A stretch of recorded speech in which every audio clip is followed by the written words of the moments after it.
A dog teaching a duck how to swim? That's ridiculous. Lorenz is really a very funny bird. He's an Indian runner duck, so he stands very upright, which gives him a sort of butler attitude, very dignified. He's one of a kind, really, because here he's the only duck, but he's also a very special individual. Special in a few ways. For one, Lorenz prefers to live indoors. For two, his favorite snack is dog food. And for three, well... Lorenz goes to water, but he stays next to it. He doesn't swim in it. I tried to put him in the water. Allez.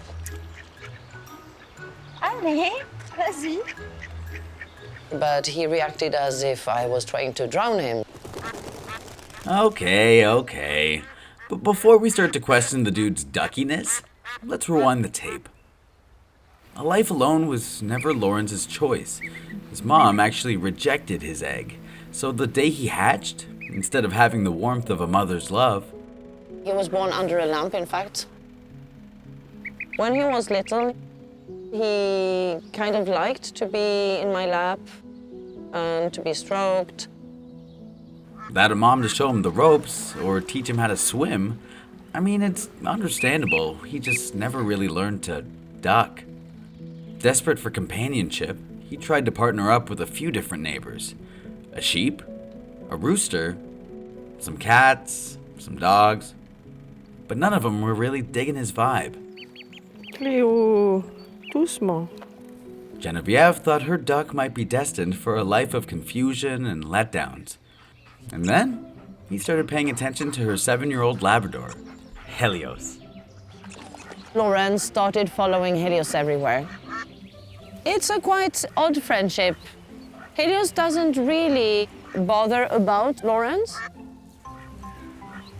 He's very patient with him.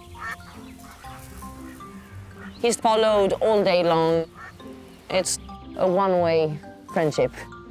So Helios isn't exactly enamored with Lorenz. It might be because labs are gun dogs, bred over generations to collect birds shot by hunters.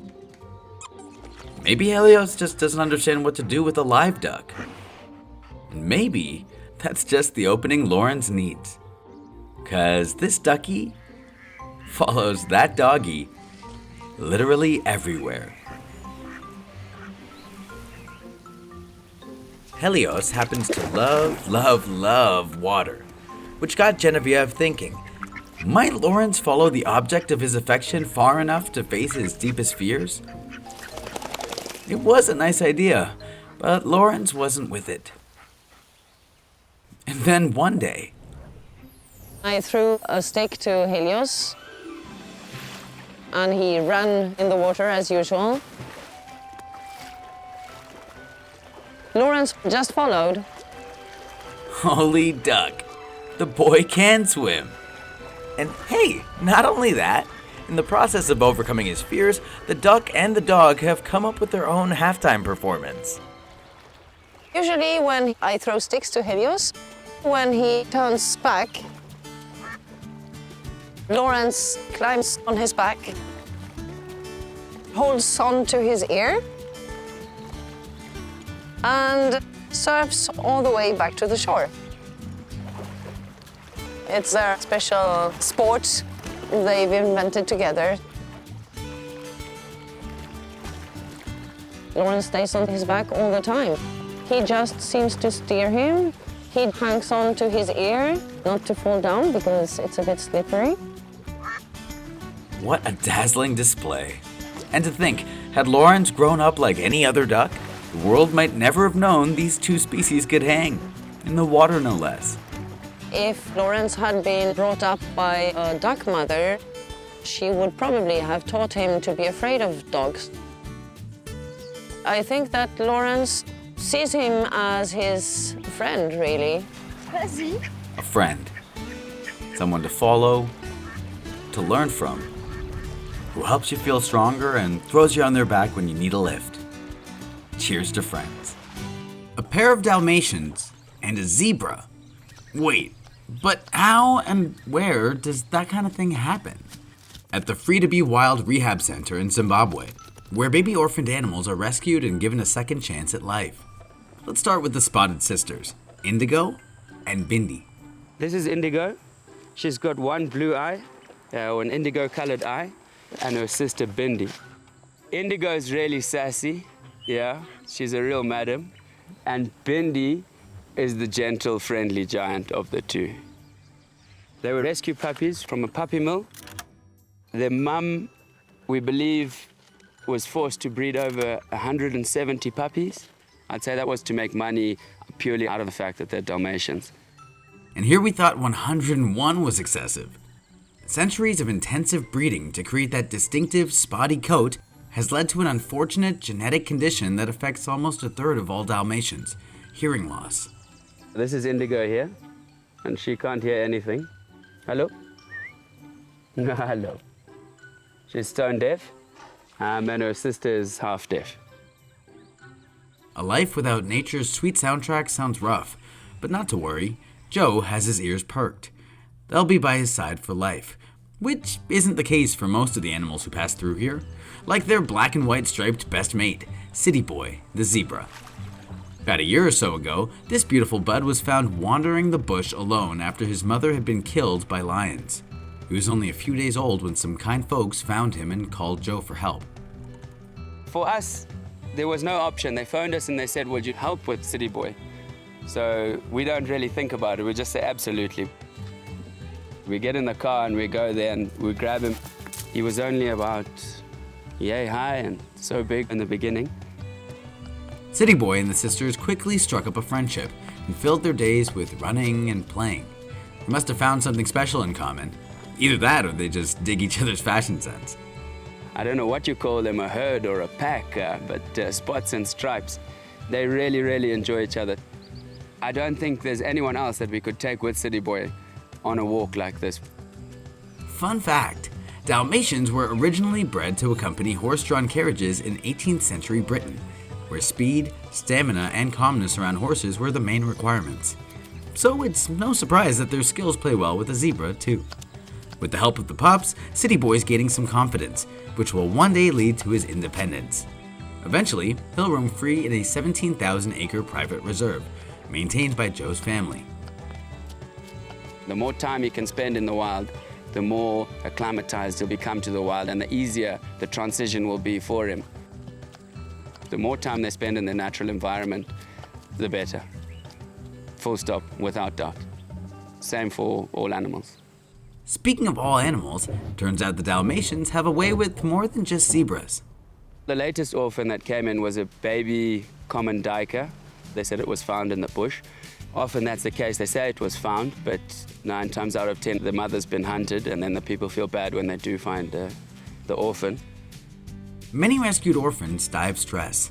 If he's going to keep this baby alive, Joe's going to need backup. We've realized that the best thing to make that orphan feel comfortable is introducing it to Indigo and Bindi.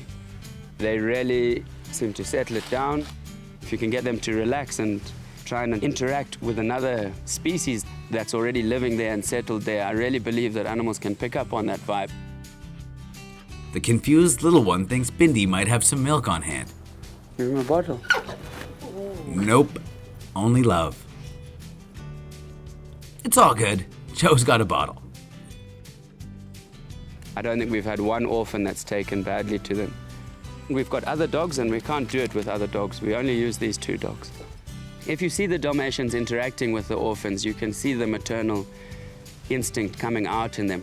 But if you see them interact with City Boy, it's more of a friendship, and it's more of an equal, and we're in this together. The teenager is testing the waters of adulthood, evidenced by his clear curiosity. The time for him to move out on his own is approaching fast. You can't put a price on that feeling of the animal going free into its natural environment and where it's supposed to be. Till that day comes, there's still time to squeeze in a couple more rounds of Spots versus Stripes. A cat, and a dog, and a bird. Wait, isn't this the setup for a cartoon? Yeah, maybe, but this ain't no Looney Tunes rivalry. This is way better. Let's get this bestie's origin story started with the one who got here first, Ponzu. Ponzu is quite laid back cat, and he can be lazy. He's quite picky. I need to make sure that every day I give him food. The flavor always different. For a while, Ponzu was happy to be king of New York, but when Chunnan found a bright orange bird on the roof of their Brooklyn apartment, well, adjustments had to be made. Make way for Mango. In the beginning, when I brought Mango in, I was kind of nervous. I'm just afraid coming back home and see like dead bird or dead cat. Yikes. Yeah, that would be terrible. You get the feeling it might be a disaster waiting to happen. I know that my cat has the instinct to hunt small animals, rats, mice, and birds. Unsurprisingly, cat gone cat. Poor Mango's had it hard enough already. Her clipped wings and leg band suggest she was a pet. So she either escaped or was let loose. A common fate for loud, demanding birds who can live up to 30 years. Not only that, but she's a sun parakeet, which happens to be a non-native endangered species. Entering a new home, Mango wasted little time trying to curry favor with her new roommate. Because there is no birds around here, she looking for something else to clean, and she liked Ponzu's fur. Heck of a survival strategy. Don't discount that bird brain. With Ponzu taking advantage of the free pampering, Chunnan saw enemies becoming frenemies. Those two animals are supposed to be enemies, but they're best buddies. You cannot separate them now. And that is melt my heart. But just as Ponzu had adjusted to the idea of having a roommate, Chunnan brought a new character into her show. Introducing Tofu, a Shiba Inu puppy. Tofu is very playful. He's always trying to be active, and sometimes he can be too rough. Tofu! But he will adjust eventually. Let's go. To give the pair a break, Channon's taking Tofu to the park. She's curious. What do the friendly duo get up to when she's not around? Installing a pet cam may reveal their true nature. Turns out, the friendship's not just for show. These guys actually like hanging out. Even though we are not there, they still get together and hang out. The bird likes to hop on the cat's back and just walk around everywhere. Mango can't fly too well. But it seems she trades those grooming sessions for a free ride on the Ponzu Express. Fair trade. I think she's kind of lazy. So she used a cat as a transportation for her in the house. And that is quite funny to see. The two still haven't quite warmed up to little Tofu, whose excited energy can be a tad overwhelming at times. Tofu is still learning how to become part of the gang. When he grows a little more, he's gonna be more calm and it's gonna be perfect. Hey, if a cat and a bird can be best friends, anything's possible.